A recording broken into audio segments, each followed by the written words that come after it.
आज के इस वीडियो में हम बात करेंगे।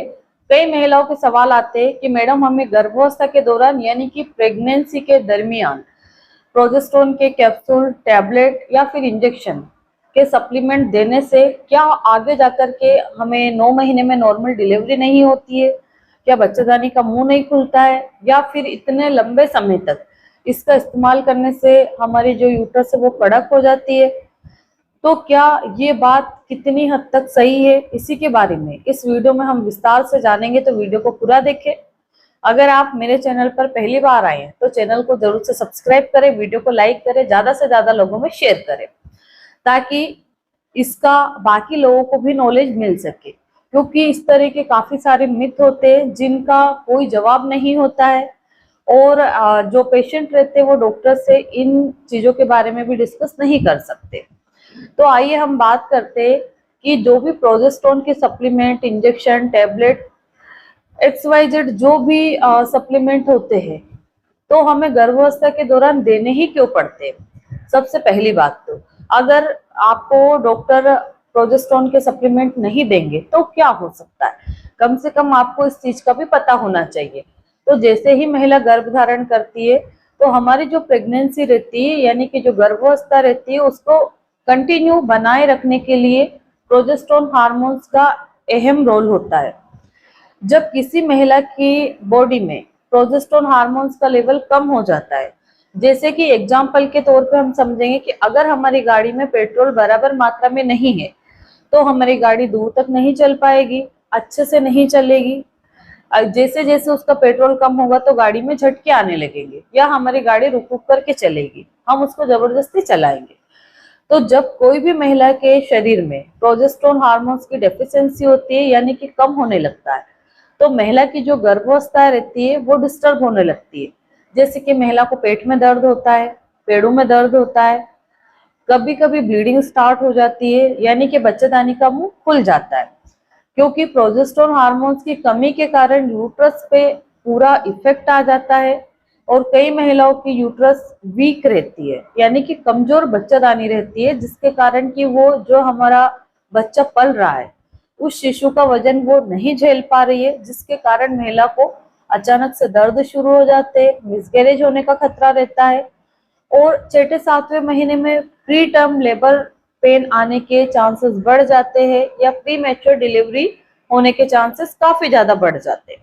तो इन सभी डिजीज को प्रिवेंट करने के लिए या फिर इन प्रॉब्लम से बचाने के लिए डॉक्टर आपको शुरू के तिमाही से ही, जैसे कई महिलाओं को तो गर्भधारण नहीं होता है तो जैसे ही हम डॉक्टर के पास में जाते हैं, जब डॉक्टर आपको लेट्रोजोल देते तो उसी दरमियान पीरियड के 16 से 25 दिन तक आपको प्रोजेस्टेरोन के सस्टेन SR 200 mg के कैप्सूल शुरू करवा देते हैं। जब आपका प्रेगनेंसी टेस्ट पॉजिटिव आ जाता है तो शुरू के तिमाही यानी कि फर्स्ट ट्राइमेस्टर में तो कंटिन्यू देना ही पड़ता है प्रोजेस्टेरोन के कैप्सूल, क्योंकि कई बार हमारी बॉडी प्रोजेस्टेरोन रिलीज करने में असमर्थ रहती है, जिसके कारण कि हमारी प्रेगनेंसी डिस्टर्ब हो जाती है। अब अगर मान लो हमने 3 मंथ में प्रोजेस्टेरोन के जो सप्लीमेंट स्टॉप कर दिए और महिला को अगेन दर्द हो रहा है, पेट में ज्यादा दर्द हो रहा है, कमर दर्द हो रहा है, पेशेंट को बार बार ऐसा लग रहा है कि मेरे पीरियड आ जाएंगे, बच्चेदानी का मुंह खुलने जैसा लग रहा है यानी कि सर्विक्स ओपन होने जैसा लग रहा है, तो अगेन वो सप्लीमेंट शुरू करना पड़ता है। तो इसीलिए प्रेगनेंसी में इसको दिया जाता है। अब हम बात करें कि जो प्रोजेस्टेरोन रहता है वो कितनी मात्रा में अवेलेबल रहता है। तो जो प्रोजेस्टेरोन के कैप्सूल, टेबलेट और इंजेक्शन ये तीनों फॉर्म में अवेलेबल रहते हैं। जो टेबलेट और कैप्सूल रहते हैं वो 100 mg से अवेलेबल रहते हैं। 100 mg, 200, 300 और 400, ज्यादा से ज्यादा 400 रहते हैं। अगर हम इंजेक्शन के बारे में बात करें तो इंजेक्शन 250 एंड 500 mg में अवेलेबल रहता है। ये आपकी कंडीशन पे डिपेंड करता है कि आपको इंजेक्शन लगेंगे कि टेबलेट या कैप्सूल चलेंगे। कई बार इंजेक्शन लगाए जाते हैं, उसके बावजूद भी सप्लीमेंट यानी कि टेबलेट या कैप्सूल भी प्रिस्क्राइब किया जाता है, क्योंकि आजकल का हमारा जो खान पान है वो काफी बेकार है और उससे यूट्रस रहती है वो काफी वीक हो जाती है, प्रेगनेंसी डिस्टर्ब होने के चांसेस बढ़ जाते हैं। इसीलिए डॉक्टर कोई भी रिस्क नहीं लेना चाहते और इस दवाई को उपयोग करवाना शुरू कर देते। तो आइए हमने ये तो जान लिया है कि प्रोजेस्टेरोन के सप्लीमेंट या इंजेक्शन कब दिए जाते हैं पेशेंट को, तो जनरली प्रेगनेंसी को कंटिन्यू 9 महीने तक बनाए रखने के लिए दिया जाता है कि बीच में ही हमारा बच्चा खराब ना हो, बच्चेदानी का मुंह ना खुले और जल्दी डिलीवरी ना हो, इसीलिए इसको दिया जाता है। ओवरऑल गर्भावस्था अच्छे से 9 महीने तक बनी रहे, इसलिए इसको प्रिस्क्राइब किया जाता है। अब जैसे मान लीजिए डॉक्टर के पास में अगर 10 महिलाएं आ रही है, तो 10 में से कम 7 महिलाओं को प्रोजेस्टेरोन सप्लीमेंट देना ही पड़ता है।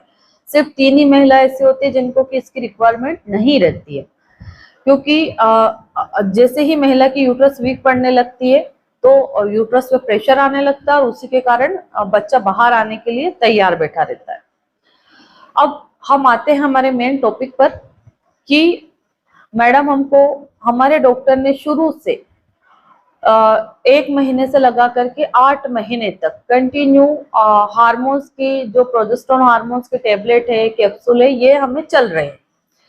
अब हम इसको कितने महीने तक लेंगे, तो ये ज्यादा से ज्यादा 8 महीने के एंड तक दिया जाता है, उसके बाद में इसको बंद कर दिया जाता है। कई बार 8.5 महीने में ही इसको स्टॉप कर दिया जाता है।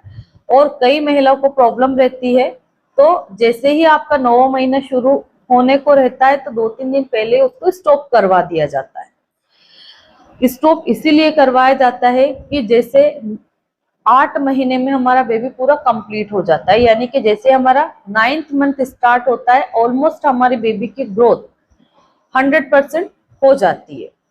तो इसीलिए उसको स्टॉप कर दिया जाता है कि अब अगर आपको लेबर पेन शुरू भी हो जाए तो भी कोई इश्यू नहीं है, क्योंकि अगर हम पूरे 9 मंथ भी कंटिन्यू देते रहेंगे तो ये लेबर पेन आने ही नहीं देगा।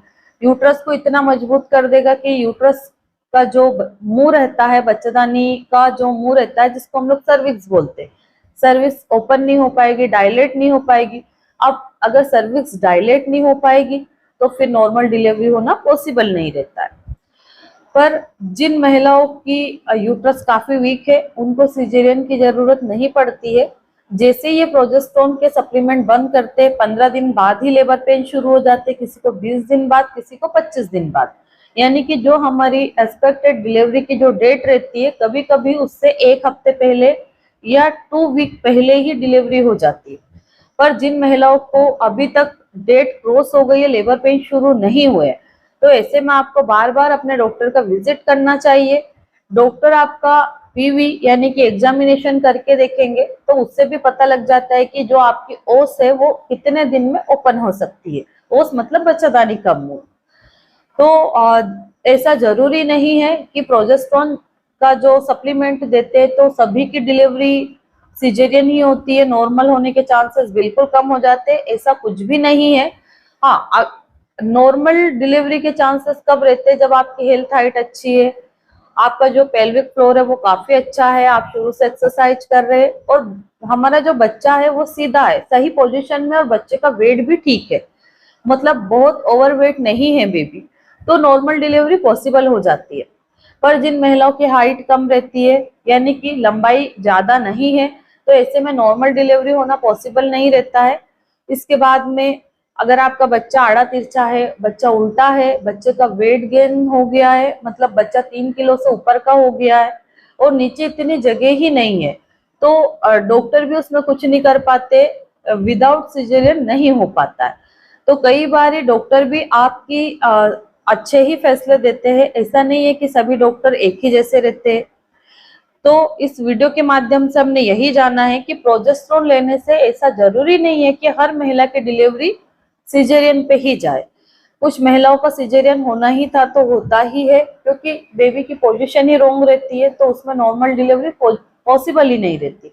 बट जिनका सब कुछ ठीक है, बेबी अंडरवेट है यानी कि 3 किलो तक है, 3 किलो से कम है, बेबी की पोजीशन सही है, महिला की हेल्थ हाइट, महिला को कोई भी कॉम्प्लिकेशन से नहीं है, तो बिल्कुल नॉर्मल डिलीवरी पॉसिबल होती है।